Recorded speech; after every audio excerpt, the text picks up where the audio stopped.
Bellas noches. ¿Cómo están? ¿Fue un día difícil?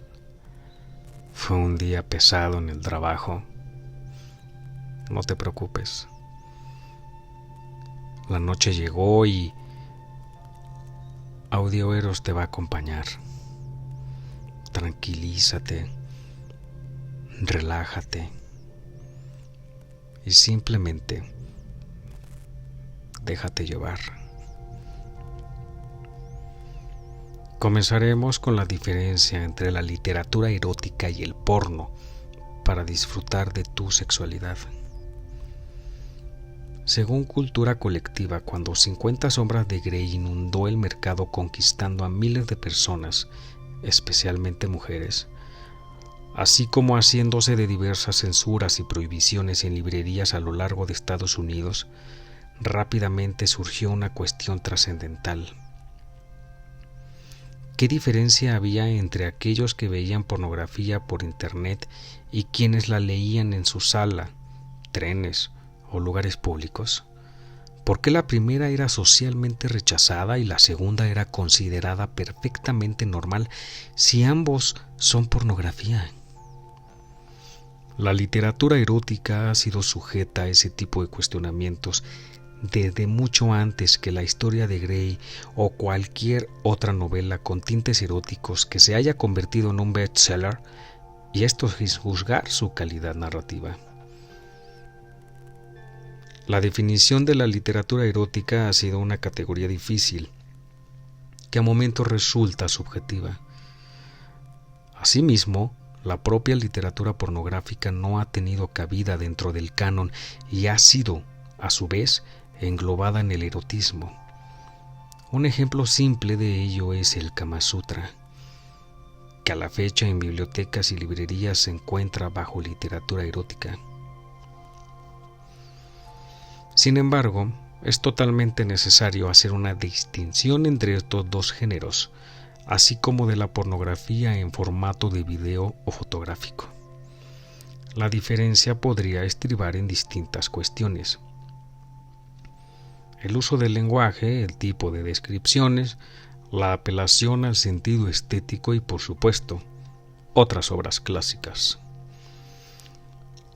La literatura erótica se encuentra definida por los clásicos como el Marqués de Sade, Lawrence, Henry Miller, entre otros.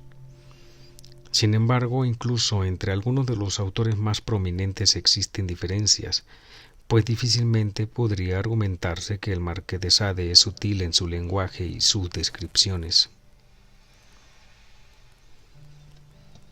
La diferencia en el uso del lenguaje simplemente apela a que la concepción general de la literatura erótica suele ser mucho más sutil y sugerida, y las escenas sexuales son limitadas, mientras que la literatura pornográfica y la pornografía suele padecer en el plano de la trama, que resulta casi inexistente.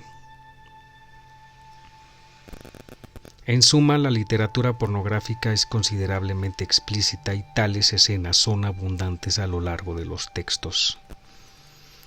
Sin embargo, más allá de las consideraciones narrativas, muchas veces el límite entre estos dos géneros se difumina, pues se encuentra en el plano de la percepción del lector.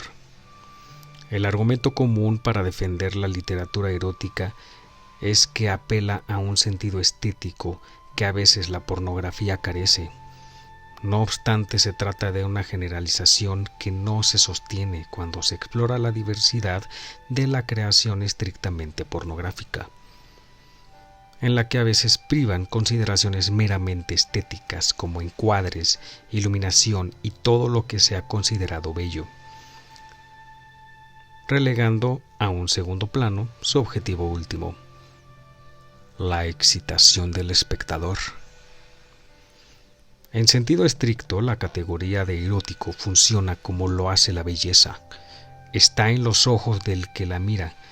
En muchas ocasiones el estigma de la pornografía es tal que las creaciones literarias se juzgan en función de prejuicios sociales y hasta económicos.